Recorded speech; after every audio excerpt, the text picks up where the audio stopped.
രാത്രിയിൽ അവൻ വാക്കുകൊണ്ട് മറുപടി കൊടുക്കുന്ന ഒരു ദൈവത്തെ അല്ല നീ സേവിക്കുന്നത്, പ്രവർത്തിച്ച് കാണിക്കുന്ന ദൈവത്തെയാണ്.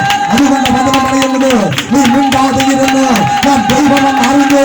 ദൈവസഭയെ, ദേശത്ത്, ദൈവജനമേ, ദേശത്ത് നിനക്ക് വേണ്ടി പ്രവർത്തിച്ച് കാണിക്കുന്ന ഒരു മഹാദൈവത്തെയാണ് ഇന്ന് മകൾക്കാലം നീ ആരാധിക്കുന്നത്. അതുകൊണ്ട് ആത്മമരവേ, നീ ആരാധിക്കുന്ന വെറുതെയല്ലേ, നീ വിജയിക്കുന്ന പാതയിലാണ്.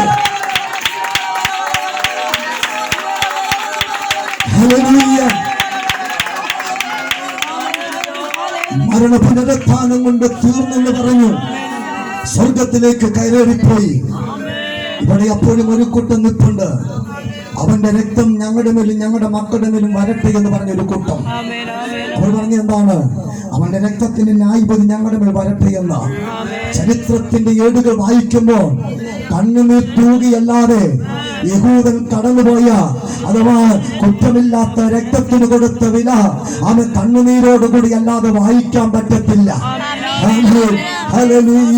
ആമേ ഫാസിസ്റ്റുകളെ കൊണ്ട്, ആമേ ഏകാധിപതികളെ കൊണ്ടൊക്കെ അവർ അനുഭവിച്ചായിരിക്കുന്ന പീഡനങ്ങൾ, അവർ കടന്നു പോയായിരിക്കുന്ന അനുഭവങ്ങൾ, സ്വന്തം വാക്തത്വ ഭൂമി വിട്ട്, സ്വന്തം നാട് വിട്ട് ലോകത്തിന്റെ നാനാഭാഗങ്ങളിലേക്ക് ചിതറിപ്പോയെങ്കിൽ ഇന്ന് രാത്രിയിൽ ഒരു ദൂത ആ ഭാഗത്ത് നിന്ന് വിളിച്ചു പറയട്ടെ, അത് മാനസാന്തരപ്പെട്ട് അടുത്തു വരുവാൻ അവസരമുണ്ടായിട്ട് മാനസാന്തരപ്പെട്ട് ദൈവത്തിലേക്ക് മടങ്ങി വരാതെ, ദൈവത്തിന് വേണ്ടി കാത്തിരിക്കാതെ, അവൻ രക്തത്തിന് വേണ്ടി അവൻ മുറമൊഴി കൂട്ടിയതായിരിക്കുന്ന ജനം അവൻ ചിതറപ്പെട്ടു പോയെങ്കിൽ ഇന്ന് രാത്രി ദൂത് വിളിച്ചു പറയട്ടെ, എല്ലാ കാലത്തും ദൈവം മൗനമായിരിക്കത്തില്ല.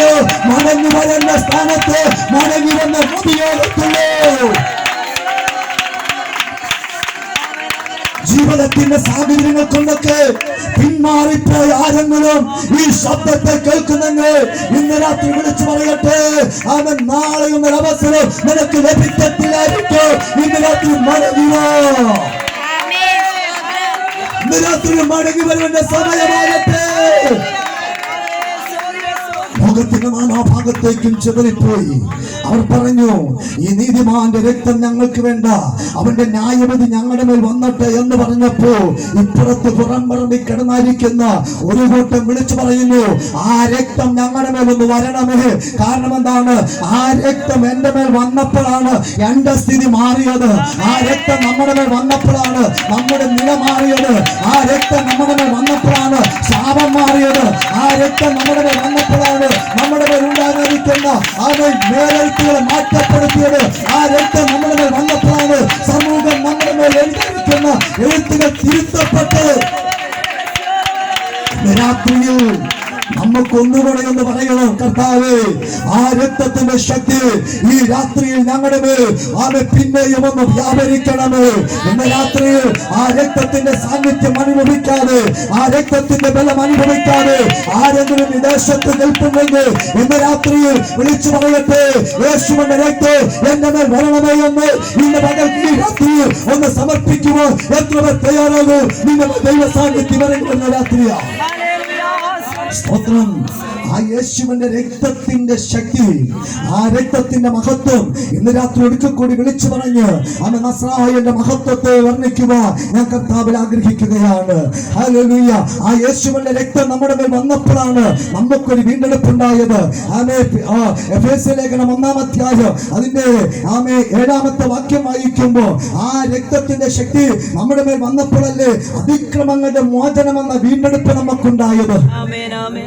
അതിക്രമങ്ങളുടെ വീണ്ടെടുപ്പ്, അതിക്രമങ്ങളുടെ മോചനമെന്ന വീണ്ടെടുപ്പ് നമ്മുടെ ജീവിതത്തിൽ വെളിപ്പെട്ടു വന്നു. അഥവാ ദൈവം വെച്ചായിരിക്കുന്ന വ്യവസ്ഥകളെ ലംഘിച്ചുകൊണ്ട്, ദൈവിക പ്രമാണങ്ങളെ ലംഘിച്ചുകൊണ്ട്, ദൈവിക ഇഷ്ടത്തിൽ നകന്നുപോയി, ദൈവിക പദ്ധതിയിൽ നകന്നുപോയി, അവൻ പാപത്തിലേക്ക് കൂപ്പുകുത്തി അങ്ങനെ അതിക്രമങ്ങളിലേക്ക് ആണ്ടുപോയ ജനത്തെ വീണ്ടെടുക്കുവാൻ യേശുവിന്റെ രക്തത്തിന് മാത്രമേ കഴിയത്തുള്ളൂവെങ്കിൽ ഇന്ന് രാത്രിയിൽ അവൻ 1 യോഹന്നാന്റെ ലേഖനം 1-ാം അധ്യായം 7-ാമത്തെ വാക്യം പറയുന്നു, യേശുവിന്റെ രക്തം സകല പാപവും പോക്കി നമ്മെ ശുദ്ധീകരിക്കുന്നു.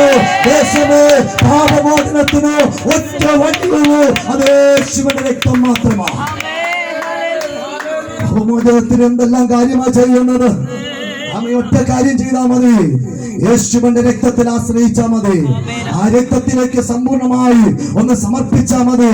അവൻ ഉരുളേണ്ട, അവൻ പദയാത്രകൾ നടത്തേണ്ട, തീർത്ഥയാത്രകൾ നടത്തേണ്ട, അർപ്പണ തർപ്പണ കർമാദികൾ ചെയ്യേണ്ട, നേർച്ച കാഴ്ചകൾ ചെയ്യേണ്ട, വീട് കയറി തെണ്ടേണ്ട.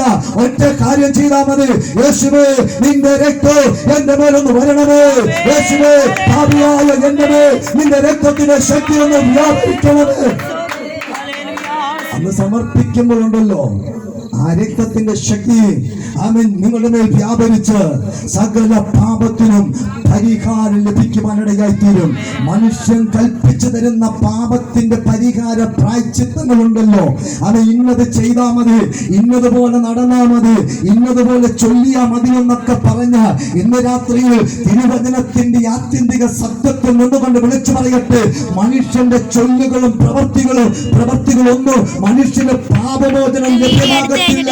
അവൻ തിരുവചനം പറയുന്നു, അവൻ നീതിമാൻ ആരുമില്ല, എല്ലാവരും പാപം ചെയ്ത് ഒരേപോലെ ദൈവതേജസ്സ് നഷ്ടമാക്കി കളഞ്ഞു.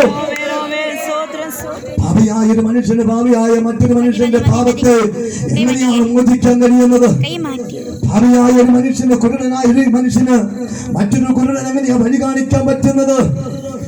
ഭാവിയായ മനുഷ്യനോട് പറയുകയാണ്, നീ പാപത്തിന് ഇന്നതുപോലെ ചെയ്യാൻ പറഞ്ഞാൽ പാപത്തിന് പരിഹാരം ഉണ്ടാകത്തില്ല, നീതീകരണം ലഭിക്കത്തില്ല.